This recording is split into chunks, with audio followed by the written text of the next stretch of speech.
कौन कौन है। मैं मेरे पार्टी के प्रदेश अध्यक्ष के पूछने के बाद उन बड़े अफसरों का, उन बड़े नेताओं का नाम उजागर करूंगा। बड़े नेता कौन सी पार्टी से हो सकते हैं डॉक्टर साहब? पिछली सरकार के कि परिजनों को सूचित किए बिना हिरासत में नहीं ले सकेंगे और मैंने जो काम किया निर्दोष युवती मंजू शर्मा को पुलिस की हिरासत में बचाने का और आधी रात में उस युवती को उठाने के कारण आपको पता लग गया होगा कि उसकी दादी माँ दहशत में चली गई, जिसके कारण आज उसकी मौत हो गई। और उस मामले को लेकर मेरे खिलाफ ये प्रकरण दर्ज किया गया है महेश नगर थाने में। राजनीतिक मुद्दों को लेकर, जनता जनार्दन के हित के मुद्दों को लेकर मेरे खिलाफ 40 वर्ष से मुकदमे दर्ज हो रहे हैं। उस श्रृंखला में ये मामला और जुड़ गया और महज इसलिए कि एक युवती मंजू शर्मा और एक महिला अनीता गुजर, जिनको रात में कविता शर्मा उठाने गई थी, उनकी सूचना मुझे मिली। मैंने पुलिस कमिश्नर जयपुर को निवेदन किया, डीसीपी को कहा, क्योंकि वो महिला है, तेजस्विनी गौतम, कि ये कार्रवाई रात को मत करो, इनके खिलाफ कोई प्रकरण नहीं है। लेकिन वो रुकी नहीं, तो मेरे को मौके पर जाना पड़ा। उसके लिए मैं माफ़ी चाहता हूँ कि मेरे को मौके पे नहीं जाना चाहिए। लेकिन ये जो बीएनएसएस है, इस बीएनएसएस में भारतीय नागरिक सुरक्षा संहिता की धारा 40 में लिखा है, 40(1) कि कोई भी प्राइवेट व्यक्ति किसी ऐसे व्यक्ति को जो उसकी उपस्थिति में नॉन बेलेबल कॉग्निजेबल ऑफेंस हो रहा है तो उसे रोक सकता है, उसे बचा सकता है, उसकी मदद कर सकता है। इस प्रावधान के कारण मैंने उस मंजू शर्मा और अनीता गुजर की मदद की। अब ये हमारी जो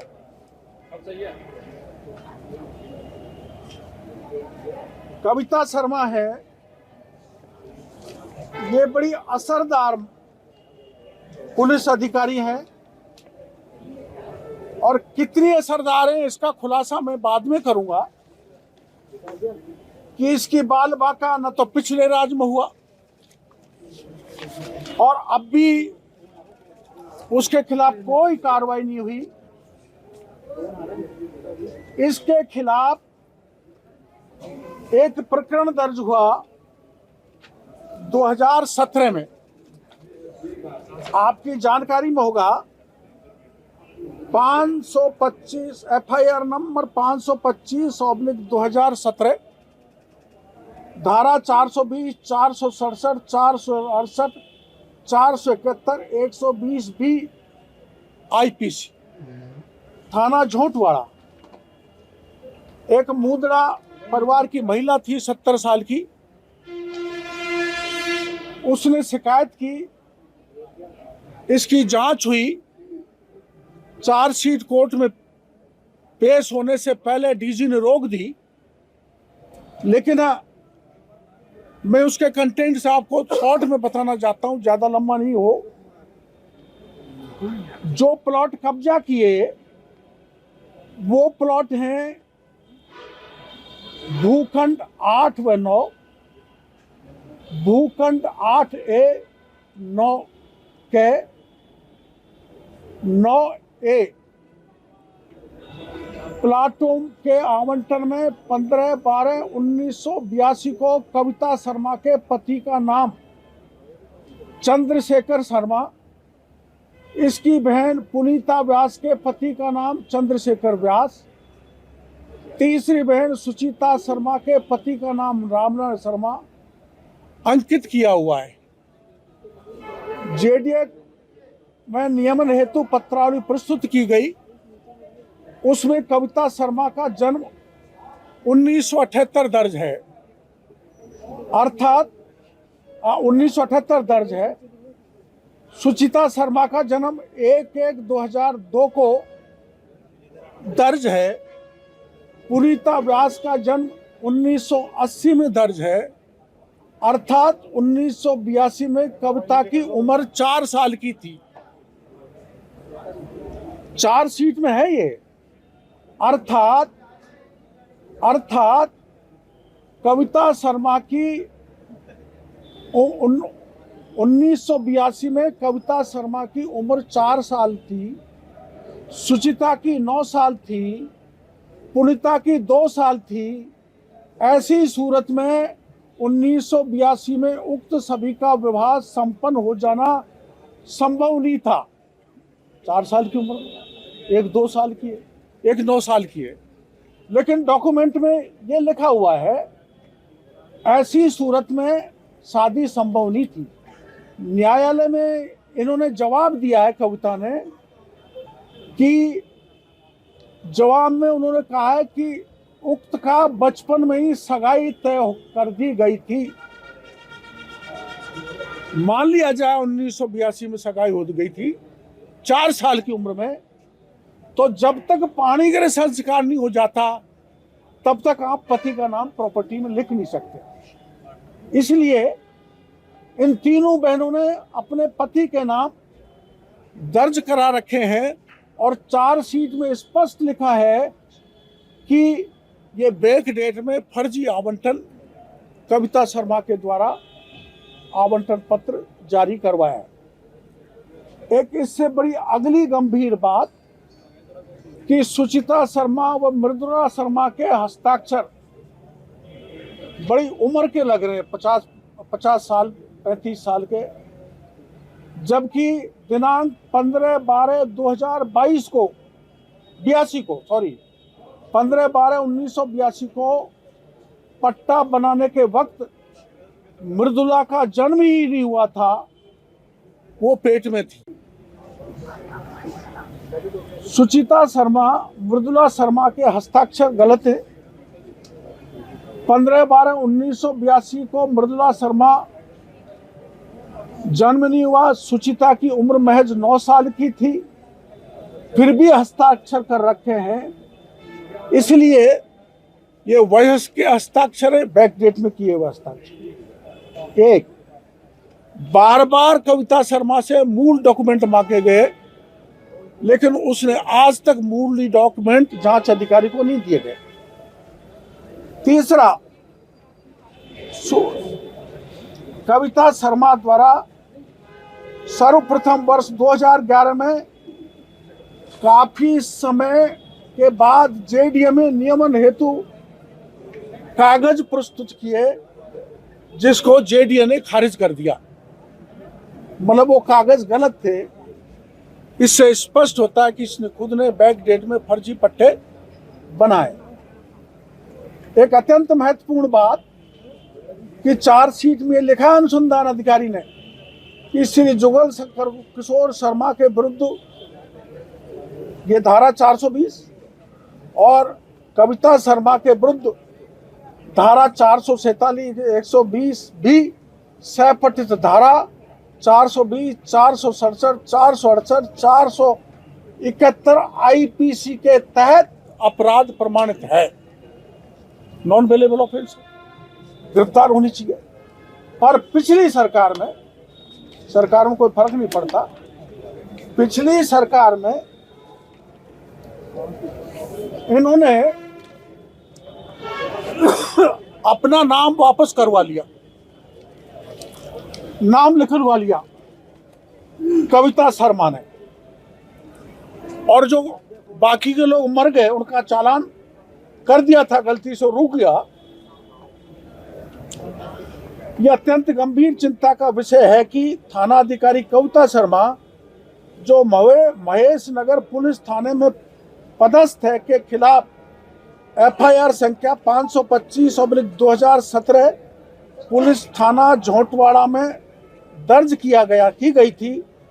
इस मामले की जांच सीआईडी सीबी द्वारा की गई, जिसमें कविता शर्मा को जुर्म प्रमाणित माना गया।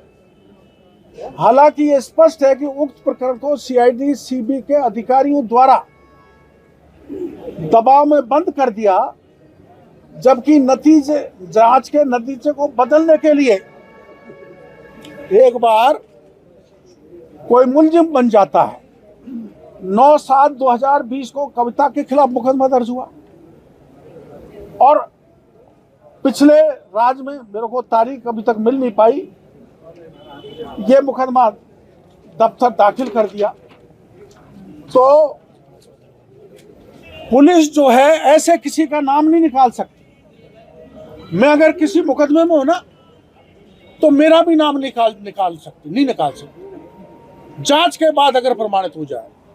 इसमें सुप्रीम कोर्ट का एक फैसला है, पत्रकार बंधु और ढंग से सुनना।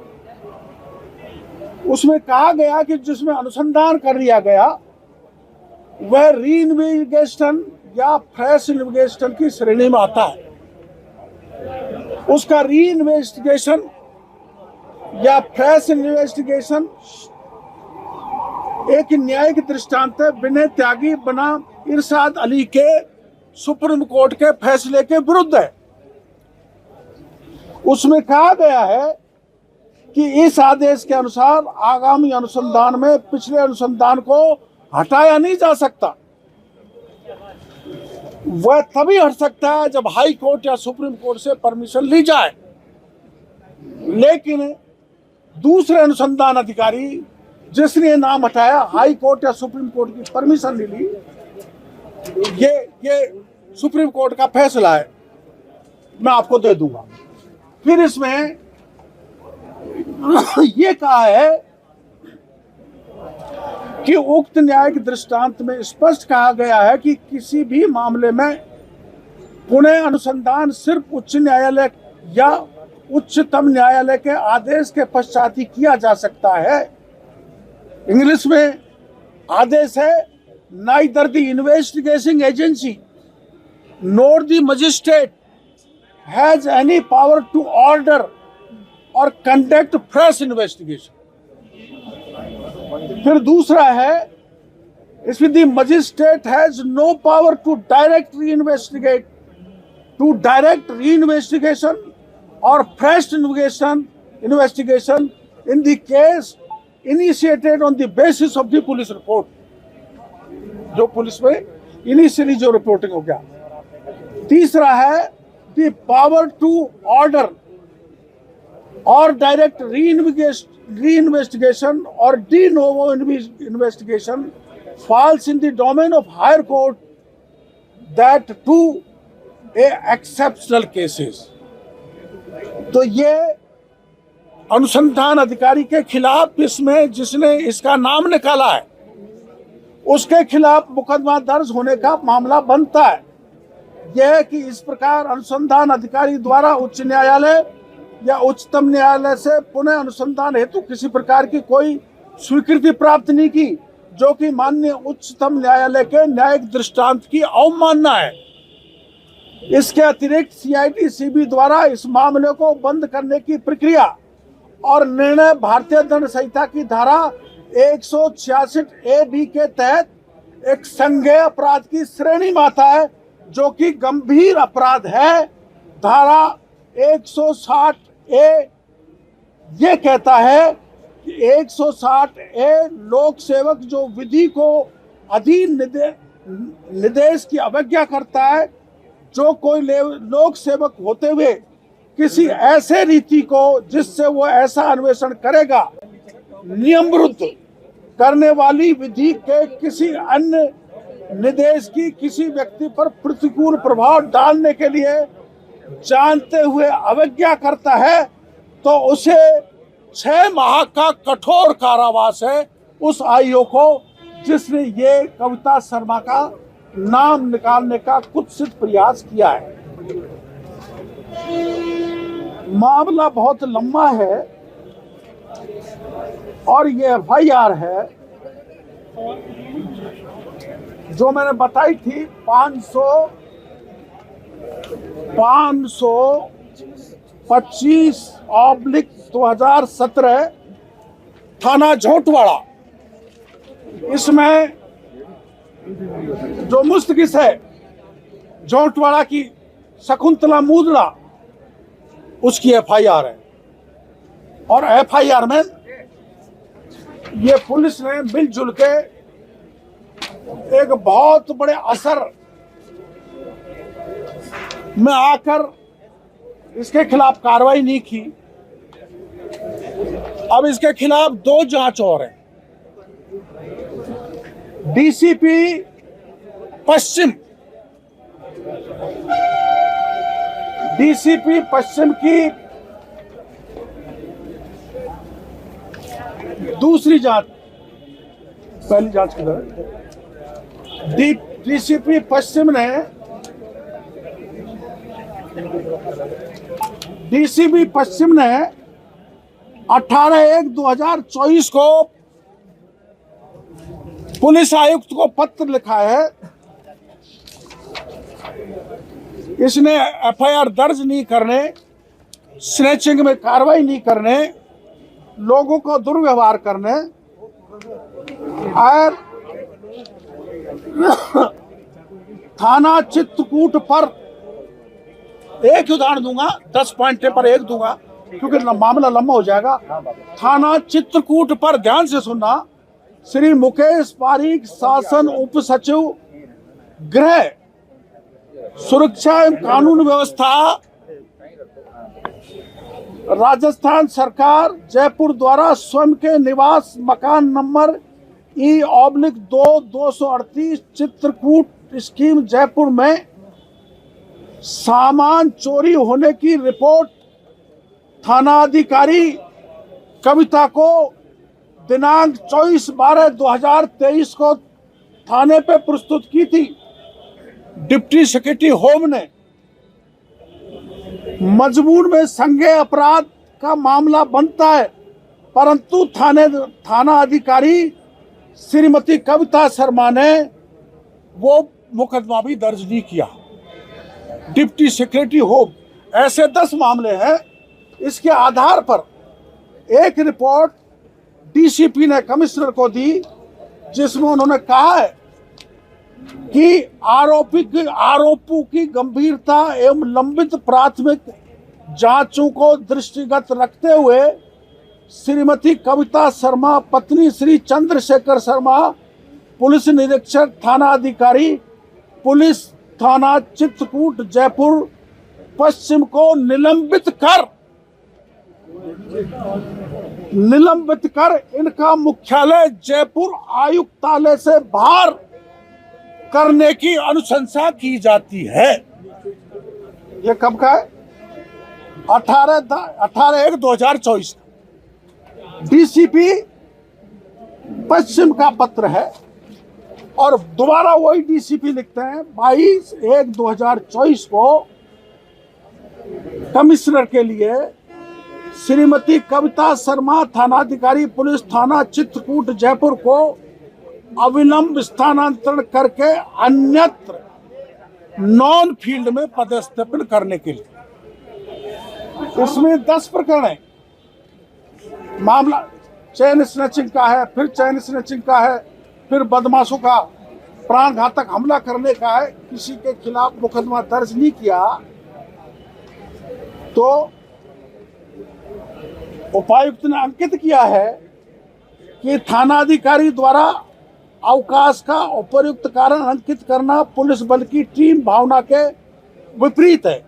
अतः श्रीमती कविता शर्मा, पुलिस निरीक्षक थाना अधिकारी, पुलिस थाना चित्रकूट को अविलंब स्थानांतरण करके नॉन फील्ड पर पदस्थापित करने का कष्ट करें। ये डीसीपी की कमिश्नर को पत्र है। अब मेरा जहां तक सहायता करने का मामला है वो ये है, मंजू शर्मा और अनीता गुजर, मैंने इसलिए मदद की है कि बीएनएसएस के कानून कहता है, बीएनएसएस का जो भी केंद्र सरकार कानून लाई है कि भारतीय नागरिक सुरक्षा, अरे क्या कर रहे हो? भारतीय नागरिक सुरक्षा संहिता की धारा 179 के अनुसार किसी महिला से पूछताछ उसके निवास स्थान के अलावा अन्यत्र नहीं की जा सकती। और मंजू शर्मा को वहां से करीबन 20 किलोमीटर दूर अपहरण कर गाड़ी में ले जाकर यातनाएं दे रही थी, जो मैंने उनको जाके पकड़ा था। दूसरा, भारतीय नागरिक सुरक्षा संहिता की धारा 43(5) के तहत रात्रि के समय महिलाओं की गिरफ्तारी या हिरासत लेना पूरी तरह से प्रतिबंधित है। ये हमारा नया कानून जो देश के प्रधानमंत्री ने बनाया है, उसका वायलेशन ये कविता जी ने किया है। और किस कारण से बच रही है, ये किस कारण से बच रही है, ये बड़ा हाथ है उसका, बड़ा में खुलासा। एक बार मैं मेरी पार्टी के प्रदेश अध्यक्ष जी से पूछ के आपके समक्ष रखूंगा और मीडिया के जरिए मैं मांग करना चाहूंगा कि मंजू शर्मा की दादी माँ की मौत का कारण ये जो सीआई है, ये जबरन घर में घुसी, उसके माँ बाप ने मना किया, 3 मेल पुलिस वाले थे और जबरन घुसकर उस बच्ची को उठा लाए। उसकी दादी माँ सदमे में गई और मौत हो गई। उसके लिए कविता शर्मा जिम्मेदार है और वो अधिकारी जिम्मेदार हैं जिन्होंने इसको बचाया है। वो अधिकारी जिम्मेदार हैं जिन्होंने अब तक कविता शर्मा के खिलाफ कार्रवाई नहीं की। कविता शर्मा के खिलाफ सख्ततम कार्रवाई हो। जो अधिकारी इनको बचा रहे हैं पिछले रात से लेकर अब तक, उसकी सरकार गंभीरता से जांच करे और सुप्रीम कोर्ट, हाई कोर्ट के आदेश के अनुसार जिन अधिकारियों ने बचाया है उनके खिलाफ पुख्ता और सख्त कार्रवाई हो। और जो ये मुकदमा है जिसको मैं कोई नाम नहीं निकाल सकते, मैंने सुप्रीम कोर्ट, हाई कोर्ट की रूलिंग दी है, उस मुकदमे में कविता शर्मा की गिरफ्तारी हो जानी चाहिए। ये मैं मीडिया के सामने निवेदन कर रहा हूं। कल मुख्यमंत्री जी से भी मौका मिला, टाइम मिला तो निवेदन कर आऊंगा और प्रदेश अध्यक्ष जी से पूछकर कौन किस किस के बड़े हाथ हैं तब मैं इनको उजागर करूंगा। ये कौन से अधिकारी है जिनका नाम आप अभी नहीं बता रहे हैं, कौन जिम्मेदार हैं अधिकारी? ये तो जांच में है। जांच में जिस अधिकारी ने नाम निकाला है वो जांच में नोट शीट, वो मैं आपको ये चार्जशीट की कॉपी दे दूंगा। रोज नामचे में जो लिखा है उन्होंने कहा है कि उच्च अधिकारियों के निर्देश पर उन्होंने आपका नाम लिखा है और आपके खिलाफ राजकार्य में बाधा की। नहीं, उसमें कोई दिक्कत नहीं है। मैंने आपको हवाला दे दिया कि आई कैन गो, मैंने बीएनएसएस का हवाला दे दिया। मैं नहीं, आप जा सकते हो, ये जा सकते हैं, आम आदमी जा सकता है। डॉक्टर साहब सरकार तो आपकी है ना, सरकार तो आपकी है। ठीक है, आप सरकार के साथ रहना। डॉक्टर साहब इतना तो मैं जा नहीं सकता। नहीं आप सरकार का अधिकारी सो जाए तो मेरी जिम्मेदारी नहीं था कि किसी को बताने की। नहीं, इनके कहने का मतलब है कि ऐसी ये कार्रवाई क्यों नहीं हो रही है? मैं और क्या कहने के लिए आया हूँ आपके पास? कविता शर्मा, मैं क्या कहने के लिए आया हूँ जवाहर सिंह आपको? मैडम से मैं क्या कहने के लिए आया हूँ आपके लिए? यही कहने के लिए आया हूँ। सही है, मैं सरकार मेरे प्रदेश अध्यक्ष से पूछ के आपको बताऊंगा। जवाहर सिंह डॉक्टर साहब, इतने रिकमेंडेशन होने के बावजूद एक अच्छा थाना मिल जाता है गिफ्ट में, इसको किस तरीके से देखें? गलत है, नहीं मिलना चाहिए, उसके खिलाफ सख्त कार्रवाई होनी चाहिए। सरकार मेरी है तो मैं अन्याय सहन कर लूंगा। कौन कौन है अभी मैं बताऊंगा नहीं। खुलासा कब करेंगे? मैं मेरे पार्टी के प्रति खुलासा कब कर रहे हैं? सब किस पार्टी के हो सकते हैं ये तो बता दो। बीजेपी के ही हैं या फिर अन्य? मैं मेरे पार्टी के प्रदेश अध्यक्ष के पूछने के बाद उन बड़े अफसरों का, उन बड़े नेताओं का नाम उजागर करूंगा। बड़े नेता कौन सी पार्टी से हो सकते हैं डॉक्टर साहब? पिछली सरकार के उनके नाम बाद। अगर आप ये वीडियो YouTube पर देख रहे हैं तो हमारे चैनल को सब्सक्राइब करें और बेल आइकन को दबाना ना भूलें। अगर आप Facebook पर ये वीडियो देख रहे हैं तो हमारे पेज को लाइक करें।